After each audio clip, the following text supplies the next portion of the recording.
So, hi students, in this video we are going to learn some competency based questions from the chapter balance of payments. तो basically इस chapter के अंदर कुछ questions हैं जो आपको पेपर में पूछे जा सकते हैं हायर लेवल के। जब आपको दिया हुआ है explain the following situations in an open economy. Open economy का मतलब होता है जहाँ पर फॉरेन सेक्टर भी इन्वॉल्व होता है, ठीक है। तो जनरल मतलब ही है overall BOP balance is less than zero, ठीक है।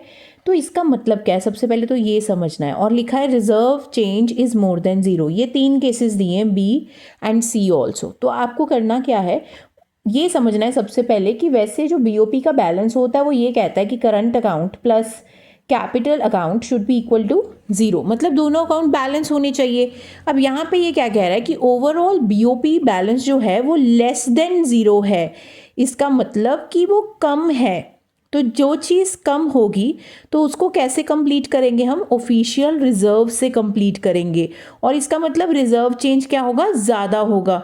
तो बिल्कुल सही कंक्लूजन है। ओवरऑल बैलेंस जब कम होता है इसका मतलब होता है हमें बीओपी डेफिसिट है। और इस सिचुएशन में आरबीआई को ऑफिशियल रिजर्व्स में से पैसे निकालने पड़ेंगे, सेल करने पड़ेंगे, जिससे कि ये फिर से बैलेंस हो जाए। दूसरी सिचुएशन है overall BOP balance is more than zero. More than zero का मतलब ये होता है कि जो बीओपी का बैलेंस है वो ज़्यादा है ज़ीरो से, वो भी कम करना पड़ेगा। जब कम करना पड़ेगा तो हमें क्या करना है, रिजर्व चेंज को कम चेंज करना पड़ेगा, ठीक है। आरबीआई के जो रिजर्व्स हैं उसको हमें निकालना नहीं पड़ेगा, उसमें कम चेंज आएगा क्योंकि ओवरऑल बीओपी बैलेंस अभी ज़्यादा है। जब वो कम होता है तो पैसे ज़्यादा निकालने पड़ते हैं, जबकि वो जब ज़्यादा है तो ऑब्वियसली ज़ीरो से कम का चेंज आएगा उसमें। Overall balance is more implies A situation of BOP surplus. In this situation the monetary authorities या फिर आरबीआई क्या करेगी, फॉरेन एक्सचेंज रिजर्व्स को खरीद लेगी such that reserve changes negative, मतलब कोई रिजर्व में चेंज ऐसे आएगा ही नहीं। लेस देन ज़ीरो कह सकते हो आप इसको। The monetary authorities are the ultimate recipients of the surplus of BOP. तो ये तो जनरल सी लाइन लिखी हुई है। देन लास्ट में बोला overall BOP balance is equal to zero. इसका मतलब रिजर्व चेंज भी कोई नहीं होगा। तो अगर आप में से अब भी कई बच्चों को कोई समझ नहीं आ रहा तो उन्हें मैं याद दिला देती हूँ कि हमारे पास दो तरीके की ट्रांजैक्शंस होती हैं, एक होती है ऑटोनॉमस और एक होती है अकोमोडेटिंग। तो ये दोनों तरीके की ट्रांजैक्शंस हम बीओपी में रिकॉर्ड करते हैं। जब आप बीओपी का बैलेंस बनाते हैं तो सबसे पहले आप करंट अकाउंट नोट करते हैं और उसकी ट्रांजैक्शंस को लिखते हैं, उसको बैलेंस करते हैं। Then you do is capital account. तो कैपिटल अकाउंट की ट्रांजैक्शंस लिखते हैं और उसे बैलेंस करते हैं। अगर आपको लगता है कि इन दोनों का बैलेंस इक्वल टू ज़ीरो नहीं आ रहा, मतलब उन दोनों का बैलेंस बराबर नहीं हो रहा, तो आपको ऑफिशियल रिजर्व्स की रिक्वायरमेंट होती है। उन्हीं ऑफिशियल रिजर्व्स की यहाँ पर बात की गई है, उन रिजर्व्स में चेंज कैसा आएगा। अब वो पहले केस में उसने बोला था कि लेस देन ज़ीरो है, तो लेस देन ज़ीरो का मतलब वो कम है। उसको कम करने के लिए हमें पैसा डालना पड़ेगा, निकालना पड़ेगा, यहाँ पर ऐड ऑन करना पड़ेगा। और जो दूसरा केस था उसमें मोर देन ज़ीरो था, मतलब ज़्यादा ही है पैसा, सरप्लस का है ये संकेत। और जब सरप्लस है तो रिजर्व में चेंज नहीं के बराबर आएगा, नेगेटिव चेंज कहेंगे। जबकि यहाँ पर भी ओवरऑल बीओपी बैलेंस ज़ीरो है और रिजर्व चेंज जो है वो भी ज़ीरो रहेगा। जब आपका बीओपी पूरा ही बैलेंस्ड है उस केस में आपको कोई भी रिजर्व के अंदर चेंजेस नहीं करनी पड़ेगी। There is no reserve movement, reserve changes zero. Second question हमारा है when there is trade deficit and current account deficit. Trade deficit का मतलब बैलेंस ऑफ ट्रेड से है बेटा, जो कि करंट अकाउंट का एक छोटा सा पार्ट है। तो balance when there is trade deficit and current account deficit the balance of payment will always show a deficit. तो इसका आंसर है नो। वो कह रहा है कि जब बीओटी का भी डेफिसिट है और करंट अकाउंट का भी डेफिसिट है तो टोटल बीओपी का जो बैलेंस होगा वो भी डेफिसिट होगा। नो, अगर आपका कैपिटल अकाउंट अच्छा चल रहा है तो मे बी सरप्लस भी हो सकता है, ठीक है। तो बैलेंस आउट कर सकता है कैपिटल अकाउंट, क्योंकि बीओपी के दो अकाउंट होते हैं। तो ये गलत स्टेटमेंट है।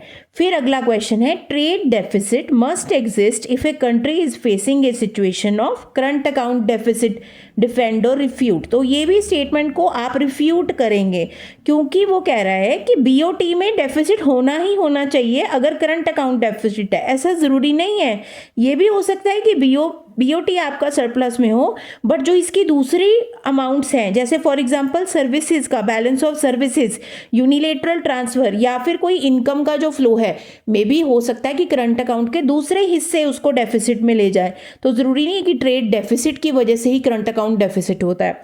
फोर्थ क्वेश्चन है trade deficit is always a cause of worry, defend और रिफ्यूट। अगर आपके देश में व्यापार के अंदर मंदी बढ़ रही है तो हो सकता है ये हमेशा ही आपके लिए प्रॉब्लम हो, बट ये आंसर गलत है, ये भी रिफ्यूटेड है। बिकॉज अगर डेफिसिट चल रहा है तो हो सकता है कि डेफिसिट का मतलब क्या होता है कि आपके जो इंपोर्ट्स हैं वो अभी ज़्यादा हो रहे हैं और एक्सपोर्ट्स क्या हो रहे हैं, कम हो रहे हैं।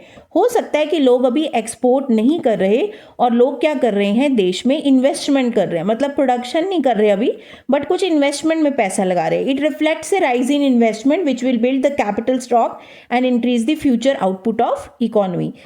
फिफ्थ क्वेश्चन इसमें है should a current account deficit be a cause for alarm. अगर आपका जो बीओपी में एक खाता है करंट अकाउंट का पहले वाला, क्या वो एक बड़ी ही अलार्मिंग सिचुएशन है? तो नो, ऐसा ज़रूरी नहीं है। हाँ, ये ज़रूर है कि ये हमें बता देता है कि देश की ट्रेडिंग स्ट्रेंथ कैसी है, पर अदरवाइज कोई चीज़ अलार्मिंग इस तरीके से नहीं, क्योंकि अभी अभी मैंने आपको बताया कि अगर ट्रेड डेफिसिट भी होता है तो भी वो कॉज ऑफ वरी नहीं है।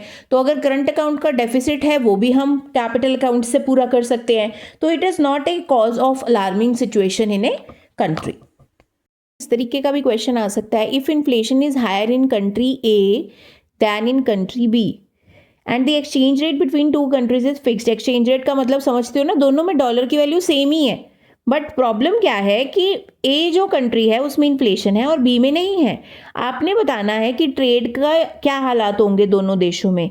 तो देखो, जब कोई कंट्री में इन्फ्लेशन ज़्यादा होती है तो वहाँ पे प्रोडक्शन नहीं कर पाते लोग ज़्यादा। ऐसे केस के अंदर क्या होता है कि उस कंट्री में ज़्यादा लोग क्या करना चाहेंगे, इंपोर्ट करना चाहेंगे और एक्सपोर्ट नहीं करेंगे। ठीक है, जिसकी वजह से अगर इंपोर्ट ज़्यादा हो जाते हैं एक्सपोर्ट से तो इससे डेफिसिट हो जाता है। तो पहले केस में क्या हो जाएगा, डेफिसिट। और बी वाली कंट्री का इस केस में हो जाएगा फ़ायदा, क्योंकि बी वाले में इन्फ्लेशन नहीं है तो वो एक्सपोर्टर बन जाएगा ए के लिए। ठीक है, और एक्सपोर्ट जब ज़्यादा हो जाते हैं इंपोर्ट से तो that is a balance of surplus. ये भी क्वेश्चन पेपर में पूछे जाते हैं, जैसे एक ऑफिशियल रिजर्व ट्रांजैक्शन होती क्या है। तो बेटा आरबीआई जो बैलेंस को ठीक करने के लिए ट्रांजैक्शन करता है एडजस्टमेंट के लिए, उसको ऑफिशियल रिजर्व कहते हैं और अकोमोडेटिंग ट्रांजैक्शन कहते हैं। ठीक है, कभी भी आरबीआई को डेफिसिट लगता है और सरप्लस लगता है तो उसको चेंज करती है। जब उसको सरप्लस लगता है तो उस केस में वो क्या करती है, बाय कर लेती है, और जब उसको लगता है कि कमी है यहाँ पर तो वो क्या करती है, सेल करके पैसा खरीद लेती है, मतलब पूरा कर लेती है।